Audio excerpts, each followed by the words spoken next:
and welcome to this week's episode of Margaritas with Marguerita Cheng, CFP Pro, where for 15 minutes on Friday, we give you a podcast and video to help you flex those financial muscles. We know you are going to absolutely love today's guest, Jeff Weiss. He is a CMT and the author of a fabulous book called Relationship Investing. And he is going to talk about stock market therapy for your money. I can't wait to hear all about it. So over to you, Miss Rita. Thank you so much. And Jeff, thank you so much for being here. We are here to discuss relationship investing, stock market therapy for your money. And I want viewers to be able to see your book. Here it is, Relationship Investing. So Jeff, let's get right to it. First, once again, thank you so much for being here. It's my honor. I appreciate it every time. I think I'm giving my every talk I give is going to be my last. And after 45 years, I'm always honored to be on the show, especially because of the friendship we made and the respect I have for you, and thanking Hope for her fine work. Well, thank you so much. Why did you write the book Relationship Investing, Stock Market Therapy for Your Money? You know, I wanted to write something in my voice based upon the well over 100,000 calls I've received from financial advisors over my career, and really my lifetime in the market, which dates back to a sixth grade math project where we were given students in our class hypothetical $50,000 back in 1969. And along the way, I learned a lot of lessons. And I always say, try to learn from other people, because in this business, by the time you become smart, you could also be broke. And I wanted to write something in my voice based upon all my experiences and my travels, the seminars I've done, and every other corner of the investment community that I've spoken to and received questions from and got to interface with. And from it, I believe it only for me, this is everyone has their own individual market objectives. And that's why I always say you have to talk to your own trusted investment professional, counselor, tax expert, accountant. But this, for me, is what I have truly believed ever since I lived through the 1973-74 vicious bear market, by some accounts, the worst since the Great Depression. And this is really a compilation of that. And I felt I had to write it, if not just for my kids, for everyone else out there who invests, because the mistakes folks have made, it's never going to change. People want to make money. They don't want to lose money. And human behavior doesn't change. So what I mentioned in this book, again, just in my opinion, will be as relevant decades and decades and decades from now as it is today, as it was when Charles Dow invented the Dow Jones Industrial Average with the original, I believe, 20 stocks. No, thank you for that. And I just want to let everyone know that I actually met Jeff before the pandemic, right? He reached out to me based on an article that featured me in Barron's, and I have bought his book and I read his book, and I would have sent you one. You have to buy it. It's as relevant as ever. So what are a few, of course, we want people to read the book, but what are some few investment rules that you live by? And what are some that you don't? So do's and don'ts. There's 44 chapters in the book. So the ones I live by, number one, capital preservation always precedes capital appreciation to me in any investment discipline.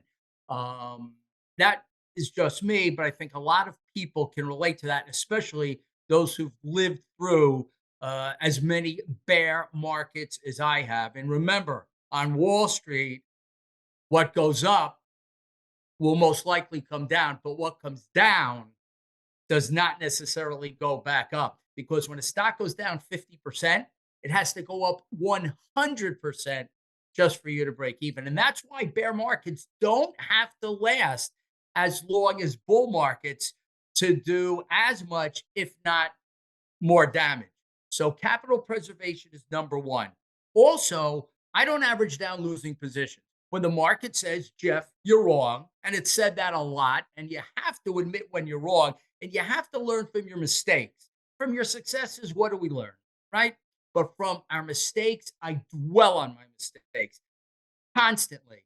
Now, it's not pleasant, but to me, it's a needed exercise to do to keep your ego in check, to stay humble, because if you're not humble, as my early market teacher told me, the stock market teaches you humility. These are things you have to do. So I don't average down a losing position. Look, you're in a relationship. The relationship gets worse. Uh, your mate becomes progressively more self-centered or meaner or selfish. Well, what have you? Are you going to decide to say, we have to get engaged, we have to get married, buy a house, have children, and continue this dysfunctional relationship for decades to come? Of course.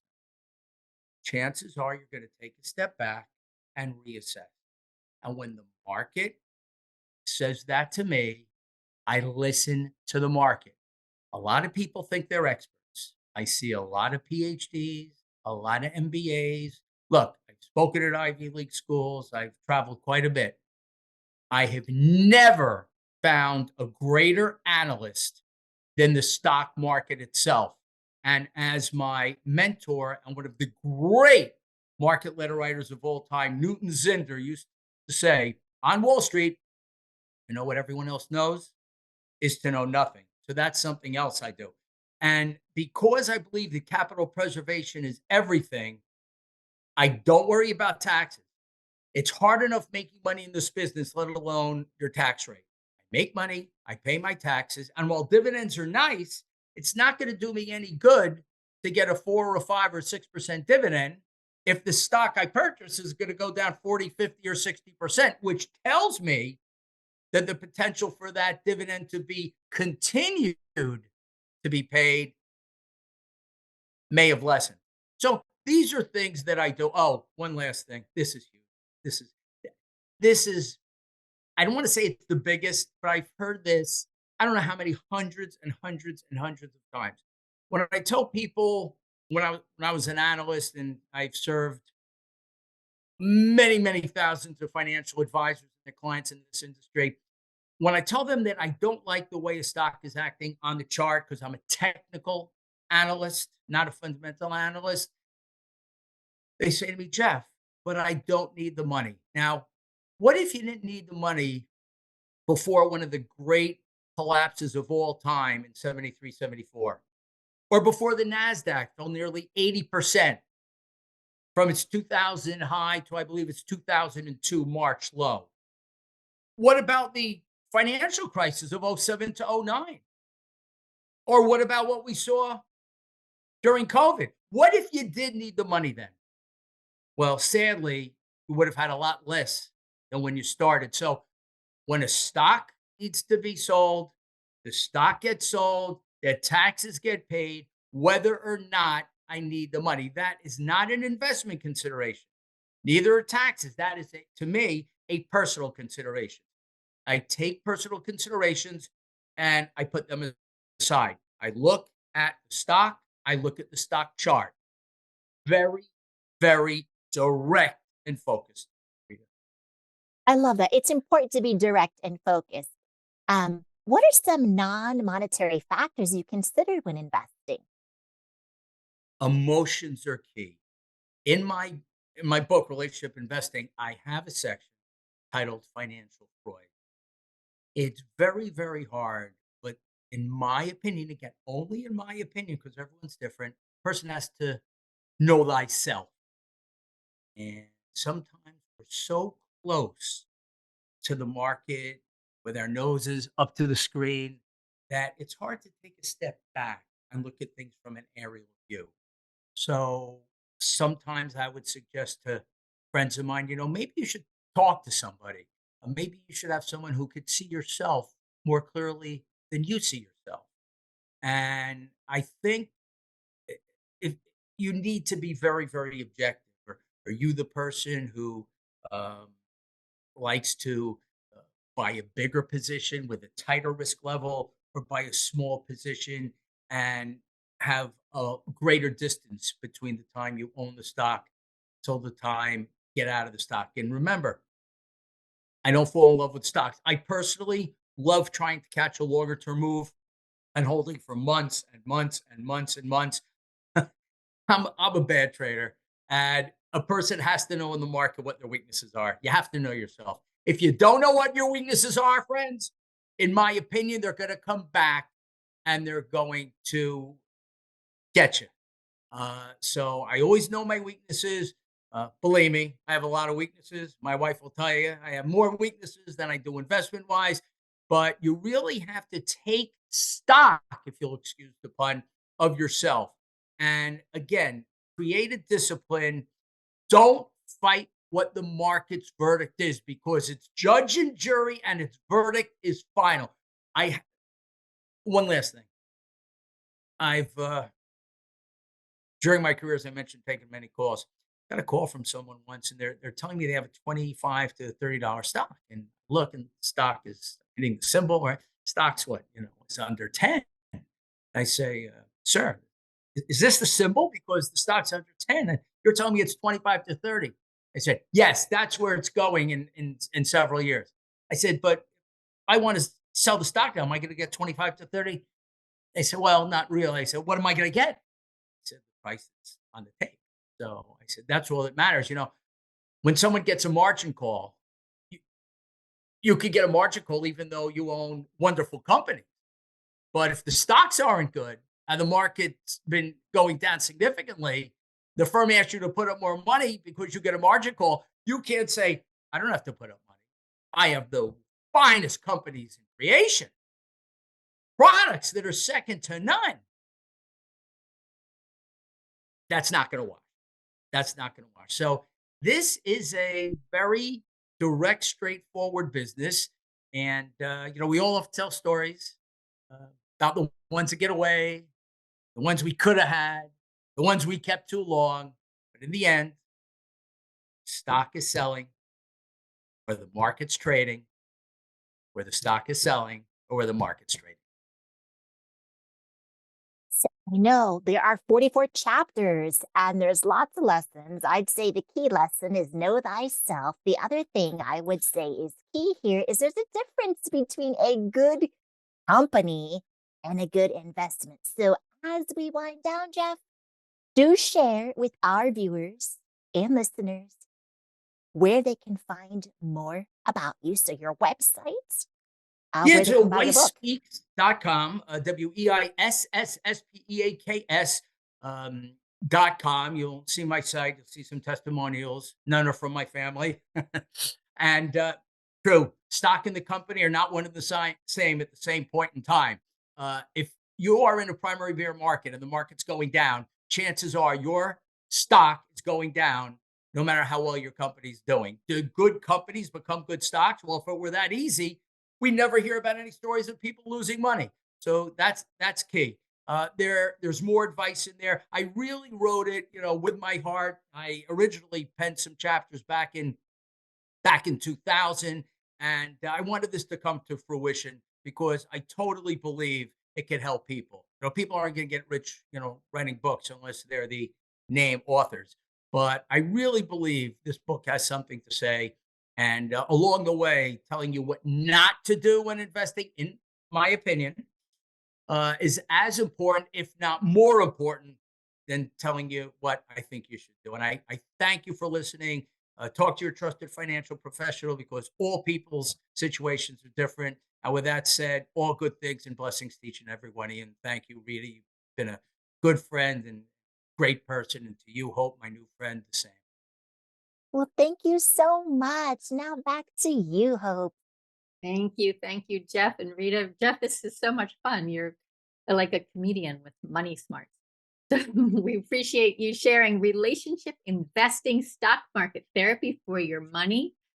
Everyone needs to get a copy of that. And we thank all of our listeners and viewers for watching this week's episode of Margaritas with Marguerita Cheng, CFP Pro. I'm Hope Katz-Gibbs, proud producer of the show on the Incandescent Radio Network and Incandescent TV. We will see you again next Friday. Thank you.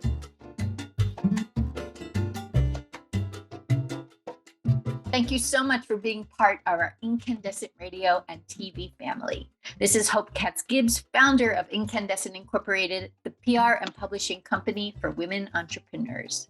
Our incandescent radio and TV shows are brought to you by our advertisers and clients. Margaritas with Marguerita Cheng, CFP Pro, brings us 15 minutes of tips every Friday at 5 p.m. Eastern on Facebook Live, where you'll meet experts who are helping us flex our financial muscles. Find all of the episodes at margueritacheng.com. You'll also meet intuitive psychotherapist Kara Keem, who interviews therapists and other intuitive guides from around the world. Learn more at karakeem.com. And you're going to love social justice expert Karen Hanrahan, CEO of the San Francisco-based Glide Memorial Foundation. She bridges the gap from local impact to global change on her thought leadership show on Incandescent Radio. Learn more about Karen at karenhanrahan.com. You're also going to love Alina Liao, founder of the radical wellness journaling company, zenitjournals.com. Alina asks, have you tried to journal but found it hard to keep up? Zenit makes it easier to journal for your wellness. With Zenit, you can customize your journal with prompts that speak to you. No more blank pages. Your Zenit is your personalized space to take care of yourself. Website, zenitjournals.com. Feel it, write it, Zenit. You'll also meet amazing Tracy Schott, founder of Voices for Change. Tracy is determined to change the world and end domestic violence. Learn more at voicesforchange.net. And we are so thrilled to be publishing a book for Angela Mitchell, who is the tech expert of case management. And she's also the founder of this fabulous organization, Kids Code 2. She is determined to teach kids to code computers. Talk about teaching a kid to fish. We invite you to discover and peruse all the Incandescent Incorporated websites, the magazine For Women, By Women, About Women, incandescentwomen.com. Our health and wellness magazine is beincandescent.com, the business of mind, body, spirit, soul, and heart. Our YouTube channel is incandescent.tv, and you can learn about our PR and book publishing services at incandescent.us. If you'd like to have your own radio and video show, check us out at incandescentradio.com, where you can see what we can do for you. These podcasts are also featured on iTunes, Spotify, and iHeartRadio. Our podcasts are produced by Brandy Wilsker. Our videos are produced by Nelson Benavides. Our website developer is Max Cucoy, and our incandescent illustrator and designer is Michael Glenwood Gibbs. If you'd like to learn more, please send me an email, hope@hopegibbs.com. Here is to your incredible, indelible, incandescent success. Much love and many